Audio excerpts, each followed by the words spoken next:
कि मंदिर में दाना चुगकर चिड़िया मस्जिद में पानी पीती थी, सुना था कि राधा की चुनरी कोई सलमा बेगम सीती थी। और 4 लाख में सारा जमीन ले लिया। हमने खरीदा था 30 लाख में और जमीन का रेट हमको मिला 4 लाख, क्योंकि हमारे लिए इस दिल्ली में बोलने वाला कोई नहीं है।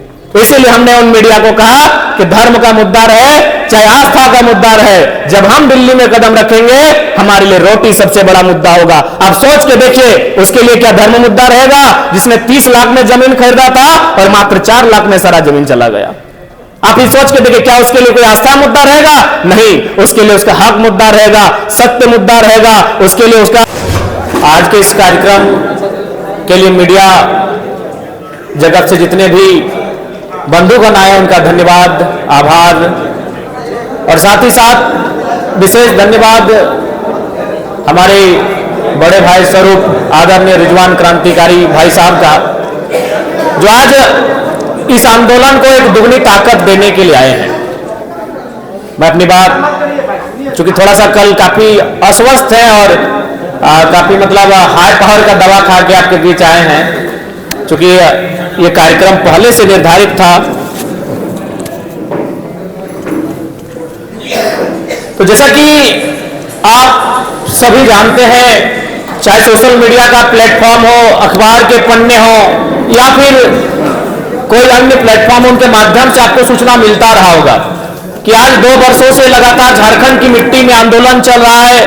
कुछ लड़के हैं जो लगातार सरकार को निशाने में रखते हैं, विधायक सांसदों को निशाने में रखते हैं और लगातार अपने उग्र तेवर के साथ आंदोलन कर रहे हैं। जी हां, मैं भी कभी कभी अपने किसी कार्यक्रम में शामिल होकर जब घर वापस जाता हूं और अपनी तस्वीरों को देखता हूं तो हमें भी यकीन नहीं होता है कि इतनी भारी संख्या में लोग जुटते हैं। और कुछ दिन पहले ही हमारे प्रधानमंत्री जी आए थे, लेकिन वहां बकायदा दबाव बनाया गया था वीडियो को कि आपको लोग लेकर आना है। और इतनी संख्या में लोग हमारे साथ क्यों जुड़ रहे हैं? भले हम लोग दिन में सभा करके चले जाते हैं, अपने भाषणों को रखते हैं, लेकिन रात को जाकर एक बार हम लोग भी आत्ममंथन करते हैं, चिंतन करते हैं क्या कारण है। तो दिल से, अंतरात्मा से एक ही आवाज आती है कि ये जो लोग जो बिना किसी भाड़े के आए हैं, ये जो लोग बिना किसी खर्चे के आए हैं, सब पीड़ित लोग हैं। ये पीड़ित लोग हैं, इसलिए आपके साथ जुड़े हैं। और इस झारखंड प्रदेश में शायद आप ही लोग हैं जो इस पीड़ित लोगों की आवाज बनकर आए हैं। नहीं तो आज जितने भी लोग राजनीति में चुनकर गए हैं, प्रतिनिधि बनकर गए हैं, आज वे बोल नहीं पाते हैं, आज अधिकार की बात को रख नहीं पाते हैं। तो ये आप लोग पीड़ित लोगों की आवाज बने हैं, इसलिए ये लोग बिना किसी शर्त के, बिना किसी भाड़े के ये लोग एकत्रित होते हैं। आज जब हम लोग भी 2 साल पहले इस आंदोलन को शुरुआत किए थे रणधीर वर्मा चौक, उससे पहले बोकारो में हुआ था, मात्र 50 की संख्या में रणधीर वर्मा चौक में हम लोग थे। लेकिन हमने कभी सपने में भी नहीं सोचा था कि जो संख्या 50 में थी वो कभी 50 लाख और 5 करोड़ तक जाएगी, ये हम लोगों ने सपने में भी नहीं सोचा था। तो आखिर कारण क्या था? कारण यही था कि ये लड़ाई हक अधिकार की है, ये लड़ाई उन शोषितों की है, वंचितों की है, जो लगातार सदियों से अपने राज्य में, अपनी मिट्टी में चले गए हैं। आज 40% इस भूभाग में खनिज संपदा होने के बाद भी हमारे लोग मैक्सिमम प्रदेशों में, विदेशों में प्रवास करते हैं। तो कहीं ना कहीं ये दुर्भाग्य का विषय है। आज यहां विभिन्न धर्मों को मानने वाले लोग बैठे हैं। भारत देश में अगर धर्म कोड की बात कही जाए तो संविधान 10 धर्म कोड को मान्यता देता है। मैं सभी का आदर करता हूं। किसी को नीम के पेड़ में शांति मिलती है, किसी को आम के पेड़ में शांति मिलती है, सबका अपना अपना मार्ग है। लेकिन आप लोग जितने लोग बैठे हैं, आप भी जानते हैं, अगर आप किसी की आस्था ईश्वर में, किसी की अल्लाह में, किसी की रब में है, तो आप ये मत अपने जहन में रखिए कि आप कुछ भी करेंगे उसका ध्यान बार बार इसी धरती पे होगा। इस ब्रह्मांड में और भी दुनिया होंगे, उसको बनाने में व्यस्त होगा। एक बात आप जान लीजिए, यदि आज हमारा उद्धार कहीं से होगा, आज अगर कोई हमें सुरक्षा प्रदान करेगा, आज कोई हमारे हक अधिकार की लड़ाई को लड़ेगा, तो कहीं ना कहीं वो सर्वोच्च मंदिर है हमारा, जिसमें सभी धर्मों के लोगों की आस्था होती है, जिसे राज्य में हम विधानसभा कहते हैं और देश स्तर पर हम सांसद कहते हैं। जब भी कोई हमारे साथ घटना घटती है तो हम सभी धर्मों को मानने वाले लोग अपने धर्म स्थल पर नहीं जाते हैं, हम कानून की मदद लेते हैं। जब भी हमारे साथ कोई अन्याय होता है, जब भी कोई हमारे साथ अत्याचार होता है, हम अपने धर्म स्थल पर नहीं जाते हैं, हम कानून की सहायता लेते हैं। क्योंकि कहीं ना कहीं भारत, ये दुनिया आज लोकतंत्र के ढांचे में बन चुकी है। और बिल्कुल जिसने इस सृष्टि का निर्माण किया है, वो इसी धरती पे उसकी नजर नहीं होगी? जब उसने इस जहां का निर्माण किया है तो क्या 510 मिलियन की धरती में वो बिजी होगा? इस धरती से बाहर कई ग्रह, कई उपग्रह, कई धूमकेतु, कई आकाशपिंड हैं, हो सके वो वहां होगा। इसलिए आज अगर हमें हमारी आने वाली भविष्य को सुरक्षित करना है तो राजनीति के अर्थ को समझना होगा। जो आज संविधान निर्माताओं ने हमारे हाथों में, एक दौर था जिसे हम राजतंत्र कहते थे, उस समय राजाओं का तलवार महत्वपूर्ण था, उनकी तलवार के आगे हम बहस नहीं कर सकते थे। लेकिन भारत एक लोकतांत्रिक देश है, हमारे पास लोकतंत्र का सबसे खूबसूरत ढांचा 1 पर्सन 1 वोट 1 वैल्यू है, जो आज के दौर का सबसे शक्तिशाली हथियार है। इस हथियार का आपको इस्तेमाल करना होगा।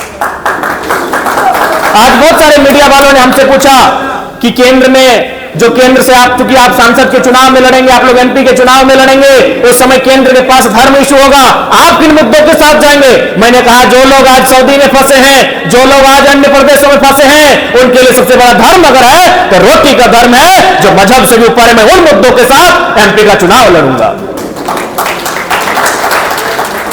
आज बहुत सारे लोग ये कहेंगे हम लोग विधायक, सांसद का ख्वाब या फिर बनने आए हैं। मैं आपको स्पष्ट कहूं, हमारे बीच रिजवान दा भी आज परिचय के मोहताज नहीं रहे, हमारे मोती दा भी परिचय के मोहताज नहीं रहे।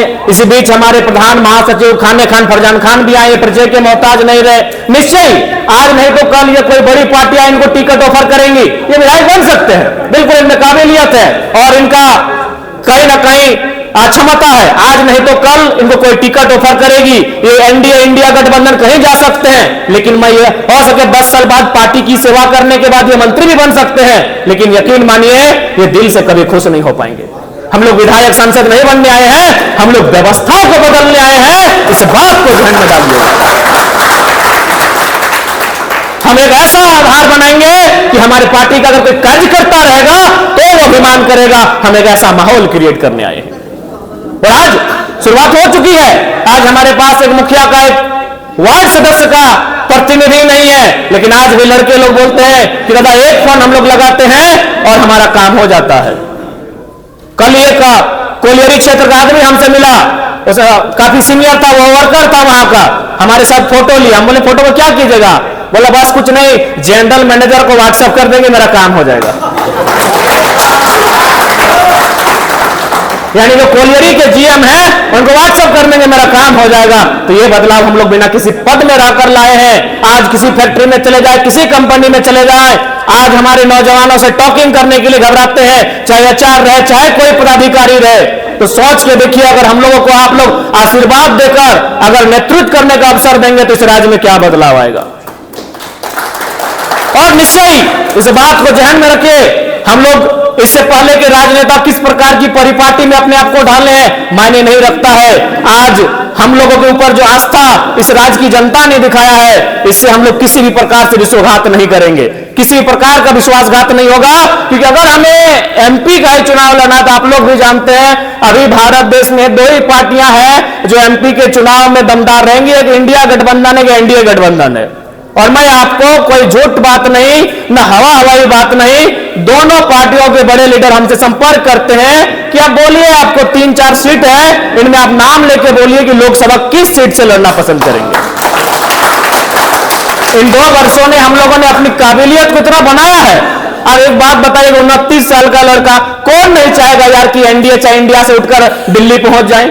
लेकिन क्या होगा, हम तो एमपी बन जाएंगे, लेकिन आज जो झारखंड की जनता जो एक उम्मीद से देख रही है कि कोई आएगा उस विधानसभा के भीतर, कोई जाएगा उस राजधानी के भीतर, कोई जाएगा देश की राजधानी में जो हमारी बातों को रखेगा। आप भी जानते हैं, चाहे एनडीए गठबंधन हो चाहे इंडिया गठबंधन हो, जो एमपी एमएलए क्यों ना रहे, वो कहीं ना कहीं दिल्ली से संचालित होता है। और दिल्ली से संचालित होने वाला नेतृत्व हमें नहीं चाहिए। दिल्ली को पारसनाथ की पहाड़ में बैठाए, हमें ऐसा नेतृत्व चाहिए। आज यही कुछ दिन पहले हम गिरिडीह लोकसभा के अंतर्गत पेटरवार क्षेत्र गए थे, वहां 3 सड़क बन के आया है। एक व्यक्ति ने बताया कि जब हमने यहां जमीन को खरीदा था तो 30 लाख, चूंकि रोड के किनारे था, 1-1 लाख रुपए प्रति डिसमिल खरीदे, लेकिन सरकार ने हमको 16,000 रेट दिया और 4 लाख में सारा जमीन ले लिया। हमने खरीदा था 30 लाख में और जमीन का रेट हमको मिला 4 लाख, क्योंकि हमारे लिए इस दिल्ली में बोलने वाला कोई नहीं है। इसीलिए हमने उन मीडिया को कहा कि धर्म का मुद्दा रहे चाहे आस्था का मुद्दा रहे, जब हम दिल्ली में कदम रखेंगे हमारे लिए रोटी सबसे बड़ा मुद्दा होगा। आप सोच के देखिए, उसके लिए क्या धर्म मुद्दा रहेगा, जिसने 30 लाख में जमीन खरीदा था और मात्र 4 लाख में सारा जमीन चला गया। आप ये सोच के देखिए, क्या उसके लिए कोई आस्था मुद्दा रहेगा? नहीं, उसके लिए उसका हक मुद्दा रहेगा, सत्य मुद्दा रहेगा, उसके लिए उसके साथ जो अन्याय हुआ वो मुद्दा रहेगा। और आज इस बात को आपको मानना होगा। हम लोग एक साधारण सा छात्र, ना कल तक हमें कोई जानता था, ना कल तक हमें कोई पहचानता था, लेकिन आज राज्य के नेतृत्व हमें देख रही है, तो कहीं ना कहीं हमें नियति चुनकर लाई है, हमें वो बुद्ध विधाता चुनकर लाया है। अभी आपको तय करना है कि आप हमारा साथ किस प्रकार से देते हैं। क्योंकि देखिए, ऐसा नहीं कि हम लोग आखिरी हैं, इसके बाद 20 साल बाद फिर कोई आंदोलन आएगा, फिर कोई आंदोलन खड़ा होगा, फिर कोई टाइगर, फिर कोई रिजवान बन के आएगा, लेकिन तब तक हम लोग बहुत कुछ खो चुके होंगे, तब तक हम लोग बहुत चीजें खो चुके होंगे। क्या पता हमारे जल, जमीन, जंगल, हमारे खेत खलिहान कहां तक खो चुके होंगे, इसका कोई अनुमान नहीं है। इसलिए मैं ये नहीं कह रहा हूं कि हम लोग आखिरी हैं इसके, लेकिन हाँ, आंदोलन का एक पीरियड होता है। 5 साल में आंदोलन नहीं होता है, 2 साल में आंदोलन नहीं होता है। एक बड़ा आंदोलन जब भी होता है, जब भी कोई राज्य में व्यापक आंदोलन होता है, कम से कम 15 से 20 साल का गैप होता है। उतने दिनों बाद जब फिर कोई नया आंदोलन खड़ा होगा, पता नहीं हम लोग क्या खोने की स्थिति में रहेंगे। इसलिए आज समय की मांग को, नियति की पुकार को, उस ऊपर वाले की रजामंदी को देखते हुए झारखंड के युवाओं के हाथों में आप बागडोर को देने का काम करें। और उम्मीद करते हैं 2024 में अगर हम लोग मजबूत होते हैं तो अपने राज्य सरकार की शक्तियों का उपयोग करते हुए इस राज्य में एक ऐसा वातावरण, एक ऐसा माहौल बनाएंगे कि एक आम व्यक्ति तक वास्तव में हक अधिकार की लड़ाई सार्थक रूप से पहुंचाई जा सके।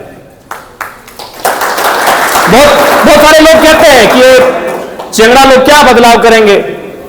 देखिए, बदलाव आइडिया से होता है। एक छोटी सी आइडिया सिस्टम को बदल देती है, एक छोटी सी आइडिया माहौल को बदल देती है। हमारे पास आइडियाज हैं, हमारे पास तौर तरीके हैं, हम लोगों ने सोच कर रखा है कि अगर हम लोग को स्थान मिलेगा तो हम लोग क्या कर सकते हैं। अभी उदाहरण के लिए मान के देखिए, माननीय मुख्यमंत्री आज चौक चौराहे, जहां देखिए उन्होंने अपने एडवर्टाइजमेंट के लिए लगभग करोड़ों का पोस्टर लगाया है। अब एक बात बताइए, अगर कोई पढ़ा लिखा जिसके पास आइडिया हो, उन पोस्टर बैनर को केवल रोक करके हमें लगता है उन पैसों से छोटी मोटी योजनाएं लेकर हम लोग आ सकते हैं।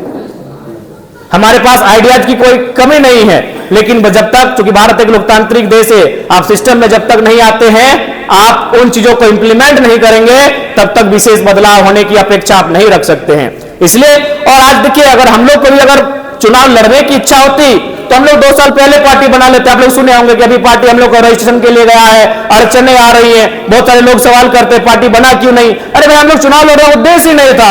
हमारा उद्देश्य था झारखंड के लिए आवाज बनना, लेकिन 2 सालों से लोगों ने कहा कि भाई आप लोग विकल्प के तौर पर आए हैं तो कहीं ना कहीं आप लोग को पॉलिटिक्स करना चाहिए। तब हम लोग पॉलिटिक्स को मानकर आए हैं, वरना हमारा कभी उद्देश्य नहीं था कि हम लोग राजनीति करेंगे। तो इसलिए अगर ये अवसर आया है तो कहीं ना कहीं अवसर इसलिए आया है क्योंकि झारखंड के साथ जो अन्याय और दुराचार हुआ है, ये पूरे ब्रह्मांड में किसी के साथ नहीं हुआ है। हमारे पास 28 राज्य, 8 केंद्र शासित राज्य हैं। वे लोग हवा, धूल, पानी, गर्मी, बरसात सहते हैं। झारखंड के लोग एक्स्ट्रा चीज सहते हैं, उसे अन्याय और जुल्म कहते हैं। पूरे भारत में ऐसा जुल्म कहीं नहीं होता है। पता नहीं दिल्ली में बैठे लोगों को हमसे क्या दुश्मनी है। दुश्मनी ज्यादा नहीं है, हमारे पास जो खनिज संपदा है उसे लूटना चाहते हैं।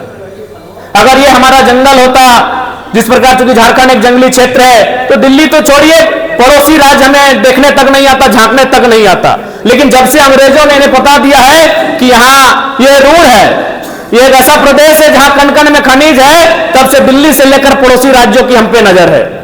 कोई आप राज्य चले जाइए, हम लोग लगभग 3-4 राज्य इस दरमियान घूम के आए। कहीं तो 100%, 3rd 4th ग्रेड में 100% रिजर्व है। कहीं भाषा के आधार पर आपको उसी भाषा में पेपर लिखना होगा। कहीं तो साफ साफ है कि भाई अन्य राज्यों के लोग यहाँ सरकारी नौकरी करेंगे ही नहीं। लेकिन एक झारखंड है जहां कोई सीमा नहीं होने के कारण, जहां कोई बैरियर नहीं होने के कारण आज हमारे हक अधिकार को लगातार लोग छीन कर ले जा रहे हैं। और ताज्जुब की बात तो तब आती है, हाल ही फिलहाल अखबार में पढ़े कि अब जो हमारा कॉन्ट्रैक्ट, जो पीसीसी का सड़क बनता है 100 फीट का, 150 फीट का, उसमें यूपी और बिहार के ठेकेदार हैं। अच्छा ये बात बताइए, लोग बहुत सारे लोग कहते हैं ना ये बाहरी भीतरी की लड़ाई है। क्या हमने किसी भीसी को कहा? जैसे यहां भी श्यामा प्रसाद मुखर्जी विश्वविद्यालय है, रांची विश्वविद्यालय है, या फिर विनोद भावे विश्वविद्यालय है, हमारे पास विनोद बिहारी महतो विश्वविद्यालय है। क्या हमने किसी भीसी को कहा कि भीसी आप वापस चले जाएं, गो बैक, क्योंकि आप हमारे राज्य के नहीं है? नहीं कहा हमने, क्योंकि वो सेंट्रल वैकेंसी है, नेट जेआरएफ के लोग हैं, वो आ सकते हैं। अरे भाई अगर आप पीजीटी के टीचर में भी बाहर के लोग आएंगे, प्राइमरी टीचर में भी अगर बाहर के लोग आएंगे, तो बताइए क्या झारखंड के लोग झाल बजाएंगे? हमने तो भीसी का कभी विरोध नहीं किया। यही जाइए हजारीबाग में, हमको लगता है धनबाद यूनिवर्सिटी की बात कीजिए तो 90% लोग यूपी बिहार बंगाल के हैं भाई, 10% झारखंडी होंगे कि नहीं पता नहीं है, तो दरबान में है, घास छीलते हैं, चपरासी करते हैं, पढ़ाने वाले सब तो बाहर के हैं। लेकिन हमने तो कभी विरोध नहीं किया क्योंकि सेंट्रल लेवल की वैकेंसी है। अब अगर प्राइमरी टीचर बन के भी अगर अन्य राज्यों के लोग आएंगे तो झारखंड क्यों बना है? इसलिए हम लोग अपने स्टैंड पे कायम है। हमारा स्टैंड झारखंडियत है, किसी को बुरा लगता है लगे, लेकिन हमारा लड़ाई कहीं गलत नहीं है। हमने कभी रांची के डीसी से सवाल किया या फिर धनबाद के डीसी से कि आप हमारे राज्य के नहीं, आप चले जाएं? नहीं किया, क्योंकि ए ग्रेड की बहाली है, यूपीएससी से चुनकर आए हैं, वो पूरे देश में कहीं जा सकते हैं। हमने कभी डीसी से सवाल नहीं किया, हमने कभी एसपी से सवाल नहीं किया, हमने कभी जो बड़े पदाधिकारी हैं जो जिला को चलाते हैं उनसे कभी सवाल नहीं किया। लेकिन भैया अगर वो दरोगा बन के, वो एसआई बन के, अगर वो बड़ा बाबू छोटा बाबू बन के सभी थानाओं में आएगा तो विरोध करें कि नहीं करें? हमारे लोग आपके राज्य में जिस प्रकार से जाते हैं, जो सम्मान पाते हैं, उसी सम्मान के आप यहां हकदार हैं। हमारे लोग महाराष्ट्र में भी हैं, हमारे लोग तमिलनाडु में भी है, हमारे लोग कर्नाटका में भी है, हमारे लोग गुजरात में भी है, हमारे लोग हैदराबाद में भी है। तो हमारे राज्य के लोग बाकी राज्यों में जो सम्मान, जो हकदार पाते हैं, आप उसके हकदार हैं कि भारत एक संवैधानिक देश है। लेकिन आप ये कहेंगे कि सर्वे सर्व अगर आप रहेंगे और अगर हम लोग चुपचाप रहेंगे तो ये गलत बात है। इसलिए आज झारखंड के जनमानस को इस विषय में गंभीर होकर सोचना होगा। और आज ये लड़ाई इसी बात की है कि आज सभी अपने वोट के पावर को समझे, अपने वोट की वैल्यू को समझे, और इस बार जो चुनाव हो, जिनको मतदान देते हैं उनसे सवाल करें। आज चूंकि रिजवान दा बता रहे थे कि नहीं हमारे साथ गिरिडीह से, बगोदर से बहुत सारे साथी आएंगे, और स्वाभाविक मैं देख भी पा रहा हूं, मैं पहचान भी पा रहा हूं। जहां तक बगोदर का सवाल आता है, बगल में बिशुनगढ़ है, उसके बगल में डुमरी है, उसके बगल में नावाडी है। सबसे ज्यादा अगर प्रवासी मजदूर कहीं से हैं तो बगोदर से हैं, बिशुनगढ़ से हैं। तो भाई जिस राज्य में 40% खनिज संपदा, अगर वहां के लोग पलायन करेंगे, कारण क्या है? न एक नीति का, नीति क्यों नहीं बन रही है? न नेताओं की नीयत ठीक नहीं है। जिस दिन हमारे नेताओं की नीयत ठीक हो जाएगी, इस राज्य में नीति बनेगी, और जो लोग पलायन कर रहे हैं कम से कम संख्या में पलायन करेंगे और अपने राज्य में ही रोजी रोजगार करेंगे। भला कौन चाहता है कि बूढ़ी मां बगोदर में और बेटा सऊदी में, बूढ़ा बाप बिशुनगढ़ में और बेटा कुवैत में, नई नवेली दुल्हन डुमरी में और बेटा सूरत में? कौन चाहेगा भाई? ऐसी व्यवस्था कौन चाहेगा? आखिर इस रोटी की तलाश में ना उसने घर का त्याग किया है, इस रोटी की तलाश में है ना उसने बूढ़े मां बाप का त्याग किया है। तो क्या हमारे राज्य सरकार में ये कुव्वत नहीं है कि एक पॉलिसी बनाए? हमारे पास अनुमान हजारों हजार कंपनियां हैं, हजारों हजार फैक्ट्रियां हैं। अरे इतना तो छोड़िए, अगर आज के डेट से अगर हमारे लीडर अगर ये प्रण ले लें कि हम लोग फैक्ट्रियों में चंदा नहीं लेंगे, तो मैं पूरे विश्वास के साथ कहता हूं एक एक फैक्ट्री में 100 गो रोजगार आज के डेट से निर्माण हो जाएगा।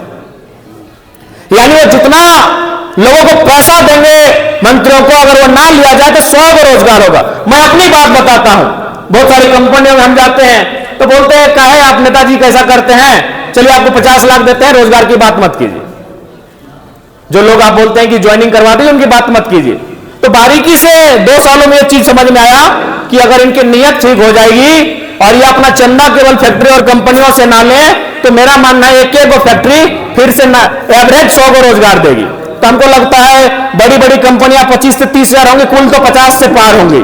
तो आप गुना भाग करके देख लीजिए कि वन टाइम सिर्फ आज अगर 81 के 81 विधायक और हमारे 20 सांसद अगर ये प्रण ले कि हमें किसी फैक्ट्री में चंदा नहीं लेना है, चाहे वो रोंगटा की फैक्ट्री हो, टाटा की हो, टिस्को की हो, हिंडाल्को की हो, एचईसी की हो, या वेदांता की हो, या बीसीसीएल हो, सीसीएल हो, या ईसीएल हो, या एनटीपीसी हो, उसी दिन से इस राज्य में एक्स्ट्रा 100 को रोजगार एक कंपनी देगी। यानी नियति इनकी ठीक नहीं है, इनकी नीयत ठीक नहीं है।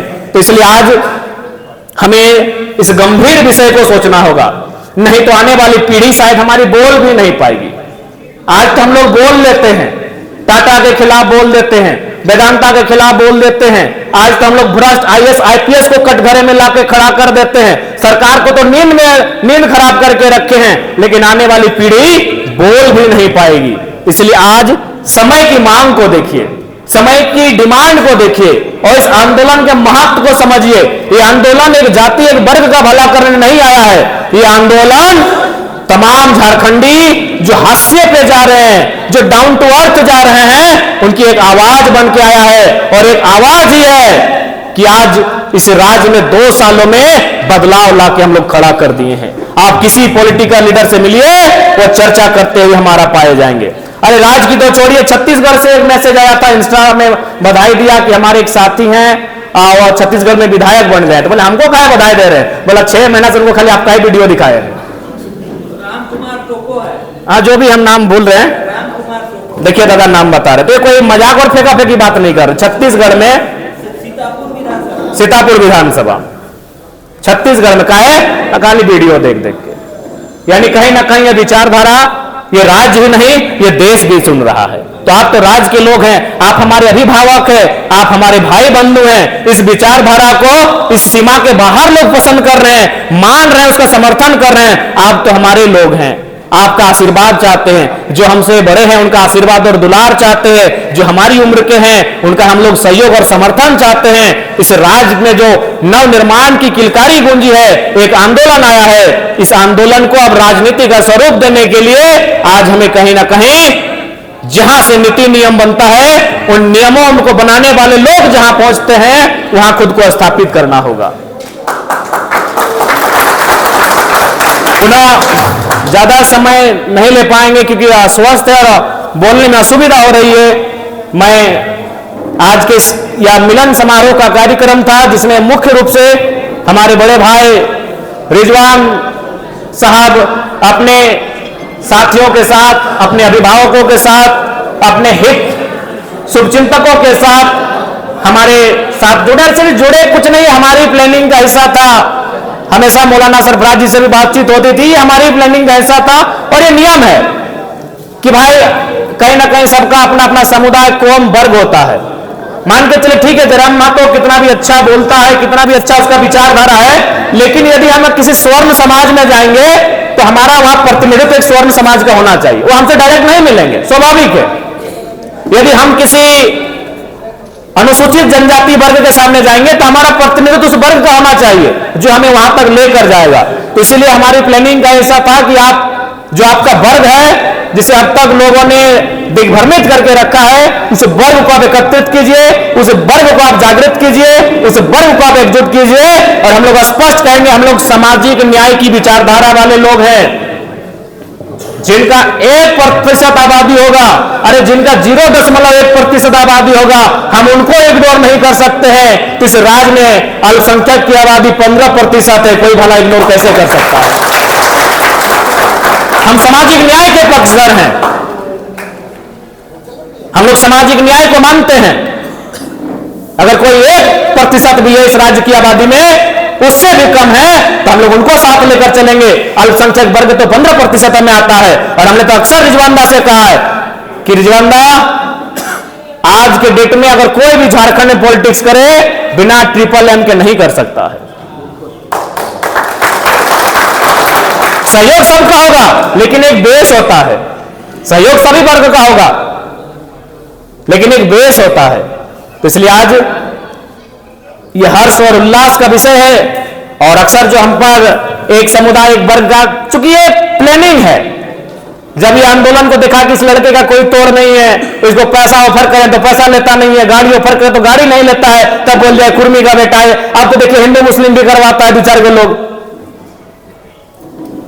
तो देखा कि इसका कोई तोड़ नहीं है, इसे बिगाड़ मैंने खरीदा नहीं जा सकता है, ये अडिग है, अपने पथ पर अडिग है। तो इसलिए भ्रामक बातें आती रही जात को लेकर, तो कभी धार्मिक बातें, अभी ना जाने 24 तक क्या क्या हथकंडे लोग अपनाएंगे, वो तो खैर कहना मुश्किल है। और आज के डेट में जानते हैं आईटी सेक्टर, बाकी पॉलिटिकल पार्टियों का क्या है, झूठ को सच करने में माहिर कितने हैं आप भी जानते हैं।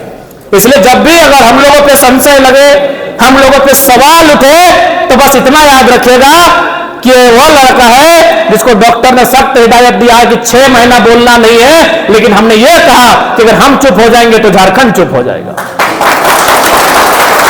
आज लोग भगवान की माने या ना माने, अपने आराध्य की माने या ना माने, डॉक्टर की मानते हैं। अब आप कहेंगे भाई आप ये क्या बोले कि भगवान की ना माने, खुदा की ना माने? अरे कौन सा धर्म कहता है ठगी करे चोरी करे? सभी धर्मों के नेता तो ठग रहे, चोरी कर रहे हैं, कर रहे कि नहीं? आज 81 में तो सभी धर्मों के नेता हैं, फिर भी राज के साथ ठगी कर रहे हैं कि नहीं? यानी वो भगवान खुदा की नहीं मान रहे हैं, लेकिन डॉक्टर की मानते हैं। हमने डॉक्टर का भी नहीं माना है। तो इसलिए जब भी आपको अगर कोई भ्रामक बातें आपके सामने आए, बस आप एकांत में जाके आंख बंद करके याद करना इस चेहरे को कि हमने इन 2 सालों में इस राज को स्थापित करने के लिए, इस राज के लोगों के अधिकार को चर्चा का विषय बनाने के लिए हमने क्या नहीं खोया है। इसलिए ज्यादा ना कहते हुए एक पंक्ति के साथ अपनी बातों को समापन करेंगे और पुनः मैं धन्यवाद दूंगा हमारे रिजुदा, प्यार से इन्हें कहते हैं, और जो भाई प्यार से कहा जाता है वो नाम तो जुबा पे आ जाता है। बहुत प्यारे इंसान हैं, हमेशा आदर और प्रेम भाव रहा है। तो आज इनके नेतृत्व में जितने भी लोग हमारे साथ जुड़े उनका आभार करेंगे, धन्यवाद करेंगे। कि मंदिर में दाना चुगकर चिड़िया मस्जिद में पानी पीती थी, कि मंदिर में दाना चुगकर चिड़िया मस्जिद में पानी पीती थी। सुना था कि राधा की चुनरी कोई सलमा बेगम सीती थी।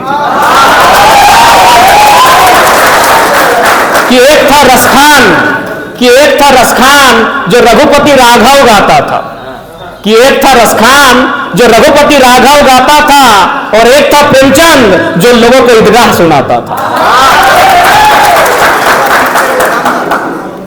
तो ये हमारे कि सुना था कि मंदिर से दाना चुगकर चिड़िया मस्जिद में पानी पीती थी, कि मंदिर से दाना चुगकर चिड़िया मस्जिद में पानी पीती थी। सुना था कि राधा की चुनरी कोई सलमा बेगम सीती थी। एक था रसखान जो रघुपति राघव गाता था, एक था रसखान जो रघुपति राघव गाता था, एक था प्रेमचंद जो लोगों को ईदगाह सुनाता था।